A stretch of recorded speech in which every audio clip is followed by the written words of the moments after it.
we have now four presentations by very renowned scientists. Dr. Vineet Gahalaut will start with the chief scientist in NGRI, and he's been working on earthquake for quite long time, almost 30 years now.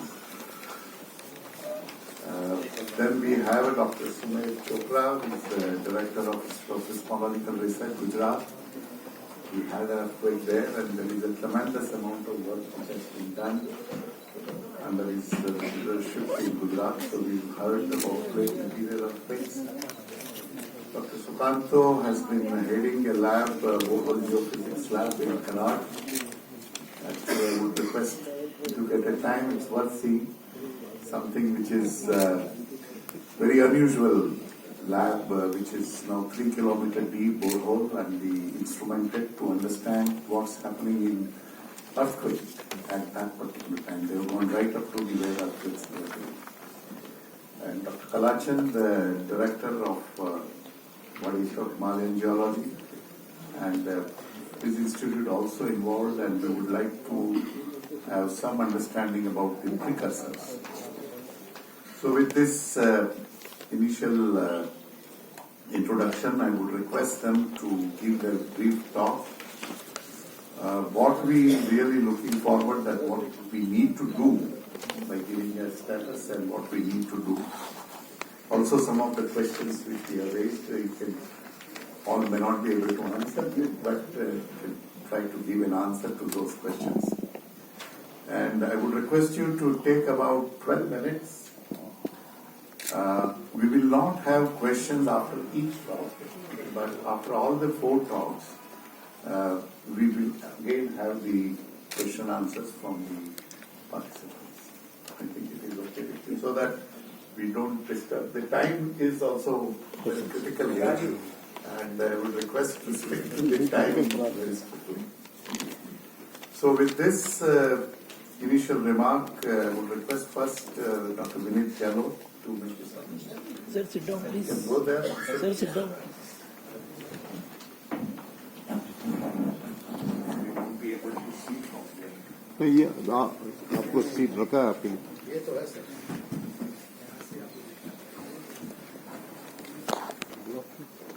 Thanks a lot for having me here. Mic के ठीक है ना? Yeah. I mean, the purpose of such workshop is not to, from the speaker point of view, is not to tell what I know, but to tell where are the gaps, what I do not know. And as Rai Sahab rightly pointed out that, bridging the gap between engineers or different stakeholders. I mean, it could be engineers or it could be people coming from NDRI. So that should be the purpose here. And the way to do it is to realize that how much we do not know. That's number one. And what is the natural variability in the entire process? That's one thing which a lot of people tend to ignore, or they think that, well, they know earthquake, they know how they occur. But then if you look at the variability in their occurrence processes, then you will keep getting surprises. And that's where lies the problem. That every time an earthquake occurs, we say, oh, it was a surprise. We didn't expect this. We didn't expect this kind of damage. We didn't expect this kind of process. So that only shows our lack of understanding or acknowledging that we don't understand. And that's where all of us need to work. It's always good to say that, look, we do not understand it in full. We are still understanding it, and acknowledge the variability in the process. Okay.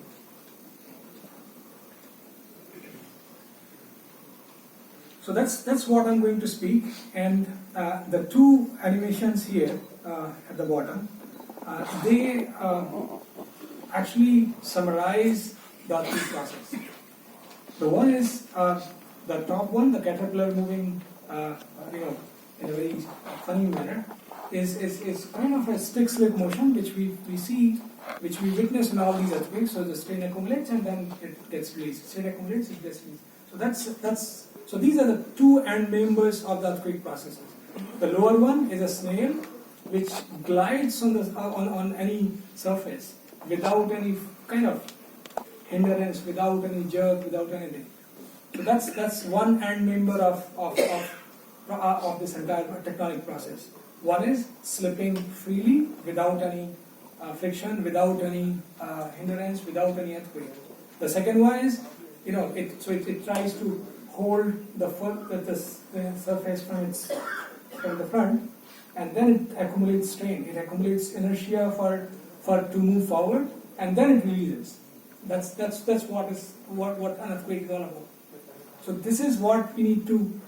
This is what we are trying to understand. You can change the surface below. If you change the surface on which this caterpillar is moving, if you put a glass sheet and put some oil, it will not be able to move, right? So you change the properties, you change the caterpillar size, you change all these things.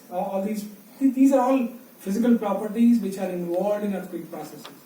So these two animation, they essentially summarize. They are the two end members of earthquake occurrence processes.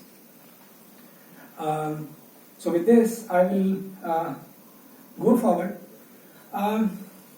So this, what I'm going to do right now is that, although my topic is quite wide, seismogenesis, which is nothing but the earthquake occurrence process, but I'll stick to my discussion only on Himalayan arc, because I see that Dr. Sumit Chopra is going to talk about stable interior earthquakes, and of course there are talks on sugar earthquakes, there are talks on earthquake precursor. So I think I'll stick to Himalayan region only. And one of the big question which all of us keep discussing is the next big earthquake, right? Pallav Bagla keeps saying monstrous earthquake, right? And then, of course, we all know that we cannot predict. We do not know when it's going to happen. But let me try to rephrase it. Let me try to not simplify it, but let me make it more complicated. In the sense that if I say that, look, Garhwal-Kumaon region is due for big earthquake. So if I ask that, is Garhwal-Kumaon earthquake more prone to an earthquake? Will the earthquake occur here first? The great earthquake will occur first here, then elsewhere in other segments? Can I answer this question? Probably no. Where is it's going to be? Again, the same question, right? I mean, will it be Garhwal-Kumaon first? Or if Garhwal-Kumaon, then which part of Garhwal-Kumaon we are talking? That's what I'll come to.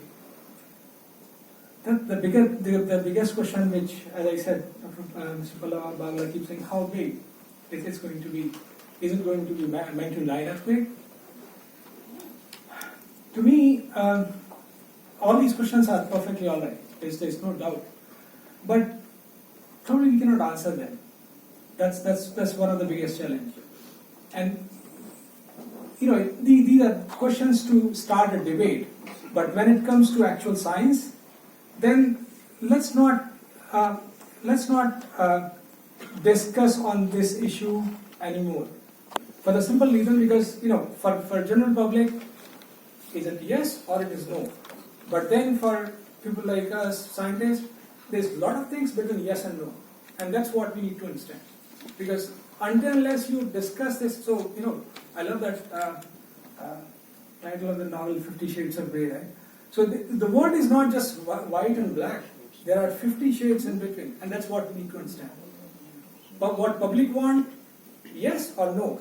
But then in between, the entire earthquake process, which is so, I don't use complex or complicated, because the moment I say complicated or complex, that means, look, I'm sorry, I can't understand. It's not complicated, but yes, it's the process is so much nonlinear. There's so many parameters involved in it that as of now, it's not easy to answer all these questions. So let's not debate on these questions. Of course, at some point of time, I also debated that can Himalayan region host a magnitude 9 earthquake, right? But let's not debate on that anymore. Let's debate what do we know. What is the variability in the earthquake occurrence process here in the Himalayan region? We all know that, forget about magnitude 9, even if a magnitude 8 earthquake occurs anywhere in Himalayan region, except probably sparsely populated region of Arunachal, we are going to have trouble. And I only pray to God that at least in my lifetime, I don't want to see a magnitude earthquake in the Himalayan region, because I know it's going to be disastrous. Okay, so let's move from this concept of when, where, and how big it is. So what I'm going to do is, I'm trying to, through these next 10 slides, I'm going to tell you which are the faults, which are the regions, which are the tectonic units which host these big earthquakes, right? How well we know about that surface, we call it main Himalayan thrust, right? And several other faults. So how well do we know about this? Mode of strain accumulation. What is the strain budget in all these segments, right? Which are the regions which are ripe for to produce earthquake, or where the strain accumulation process is more heterogeneous than other regions? So that's what we need to understand. Lessons learned from past earthquakes. That's where I have serious problems with. Unfortunately, I don't see Kamal Kishorji here. That it's not a criticism, but the way all our simulations have been done for all big earthquakes, I see problems in all of them. Whether it's 1905 earthquake, whether it is 1897 earthquake simulations, or the one which is going on 1934 earthquake, we are not learning from our what we have understood so far.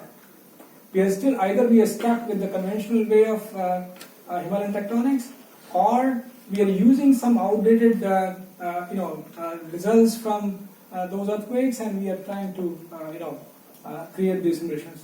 We have serious problems on that. Kalismuradi, yes, of course, that's what is required. I mean, we need to know the history of earthquake in each region, how big it was, where was it, and things like that. And of course, to come to simulation, we need to understand how these waves they attenuate, which are the regions which can amplify these. That's what Dr. Michel will talk probably.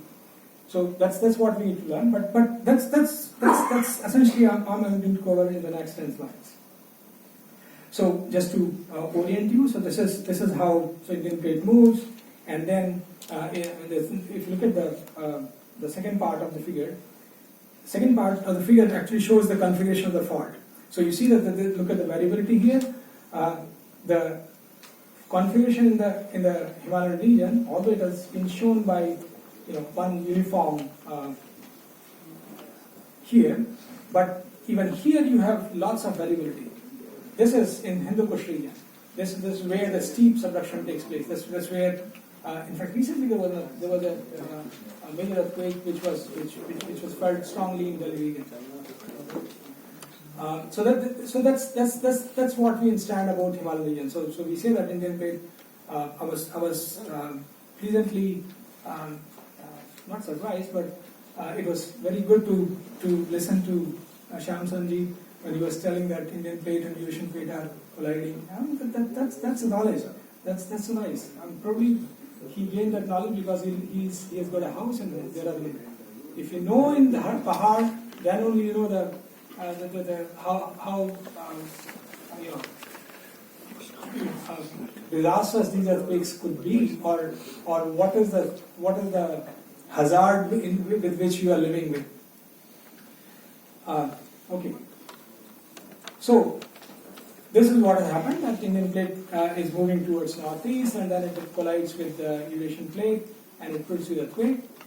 And the more the conventional way of putting it, that okay, let me take a cross section across Himalaya somewhere here, and see and cut through vertically, and that's what I get. So I see that Indian plate is subducting, is going down under thrusting below the Eurasian plate here, and that's the surface here, the one which marked with the rad curve here.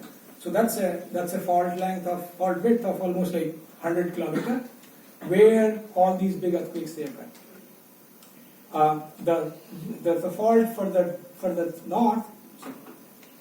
the north, in the Texas Himalaya or below the Tibetan Plateau, it slips seismically. It does not produce earthquake. But then, by slipping seismically, it is loading the frontal part. It is loading the frontal part it is loading the strain on the frontal part, which is to be released in next big earthquakes. It could be strong or either or whatever. So then, essentially, what we require is how much is the loading taking place, right? And which are the faults which can host these big earthquakes? So these are two essential ingredients of earthquake process in the Himalayan region. Of course, once we know this, then we talk about ground motion, we talk about attenuation, we talk about several other things. We also talk about fluids and what is the role of water in all this process. But broadly speaking, there are two things which are important. What is the structure? Structure on which the faults, on which these big earthquakes can occur. So what is the configuration of those faults? And then what is the dynamics? What is the source of strain? How much it is accumulating? What is the rate? Yes, sorry. Okay, so these are the earthquakes which we have witnessed. But let me move quickly. So this is the conventional way we are looking at it. We always thought that look, there is this is from 1981, and I'm sorry that a lot of people are stuck here, and that's we have a problem. But this is the variability in earthquake occurrence in the Himalayan region. So here, what I'm showing you are different cases in which different part of the segment of this MST or the fault has ruptured with time. So you see there is a huge variability in the earthquake occurrence, and unfortunately, all our simulations, they're all based on simple assumptions, that okay, all these earthquakes they occur in Himalayan crest, and then we finish that work. That's not correct. We need to consider all these scenarios. We need to consider all these sources. We need to consider all these all this variability in earthquake processes. If we are talking about scenario, we are not talking about. We do not know how 1905 earthquake occurred. We do not know how 1934 earthquake occurred because we didn't have instrumental data at that point of time. So we now know, because of our understanding, that probably it might have occurred this way. But that's one model. There's so much of variability in the process, and that's what we need to bring in. If you look at the constraint coming from geophysics, we have problem. These are the three sections which I'm showing, and I don't read everything, but the geophysical methods which have been used to image this main Himalayan thrust, which is the host of all these big earthquakes, we have problems. We are not able to map it in full details. So all our understanding, whatever it is based on balanced cross sections. There's something called geological balanced cross section, but our geophysical imaging so far, we are not able to map it in a very precise manner. So that's our lack of understanding. I come to dynamics. Yes, we know that it's a convergence of Indian plate, and what people have done is they have mapped that which are the regions which are strongly coupled, where the motion between Indian and Eurasian plate is the friction is very large, so that it's not able to move, so it's accumulating strain at very large rate, and which are the regions which could not be perfectly locked. So that has been done. So we have good success in the direction. We are able to understand the dynamics. We are able to understand the rate of strain accumulation and its variability along the arc. So that's something which has been done and which is quite remarkable. We are able to refine these maps using GPS observations, using INSAR. And for example, Garhwal, I wish Shyamsandji was here. But look at the scenario in Garhwal and the fault below Dehradun or right up to Joshimath, Gangotri, all that area is so strongly coupled that there's hardly any movement between the overlying wedge and the Indian plate. So they're all moving together, right? And there will be a time when suddenly it all happens and then that will happen. So we are able to map all this. Why are we doing it? These strongly coupled are the regions which will define the strain release in the next big earthquake. These are the regions which are going to experience maximum damage in the next big earthquake. So that's the importance of doing all this. We are able to do it, but the problem is our geometry of the fault, which the main Himalayan thrust which can host all these earthquakes, is not precisely known. So that's where we need to work. There have been several, so we are able to map the width of the. We are able to delineate that this is the zone where the big earthquake can occur. We are precisely able to know that its northern limit also. As far as its extent in the along the arc is concerned, there also we have got some idea that look, there are some inherited structures which can delimit the rupture of these big earthquakes. So we are essentially close to defining that which are the regions through which the earthquake cannot pass through. So which will act as a barrier for the next big earthquake. So we are able to identify the ruptures, the future earthquake ruptures in this region. So this is what all has been done, but then that's not enough. That's not enough. All our simulations, as I said, whatever has been done, damage scenarios which have been done, I would say they are very primitive. We need to learn from our current standing and whatever is happening around the world. I give you, this probably is the last but one slide. I give you this example. There is a beautiful project which is known as M9 project. That's on Cascadia. I would request everybody to go through it and look at the variability here. So there are two scenarios here. You need to watch them carefully. I'll run them together. So this is a case where the rupture initiates here and then the rupture is propagating in this direction towards Seattle.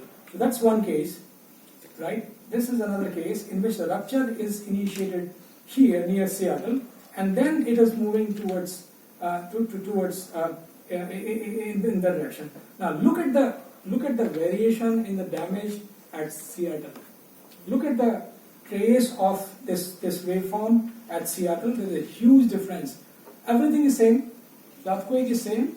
The only thing is the nucleation point has been different, and it's making such a huge difference in the damage scenario.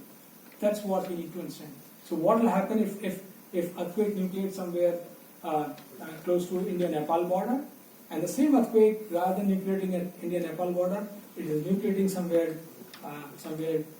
near Patasag or further up. Is the damage scenario going to be the same at Dehradun? No, that's not correct. There is so much of I'm not changing the structure. I'm not changing the characteristic of the earthquake. It's only the wave propagation, its interference, which is changing the damage scenario. That's what we need to. That's where we need to work on. Okay, I think that's what I wanted to say. That these are some points. I mean, like, what should we be doing? So we need to delineate these subsurface structures which can host these big earthquakes. So we need to do a lot of active and passive seismics. That's where Dr. Kalachan Singh is expert. So that's what I'm sure that probably it's time that we take up some active seismic in Himalayan region. I know that the problems from an environmental point of view, but that's probably the only way to go forward to delineate these faults which can host these earthquakes. I think that's rest of the things are simple. I don't need to read them. Thank you very much.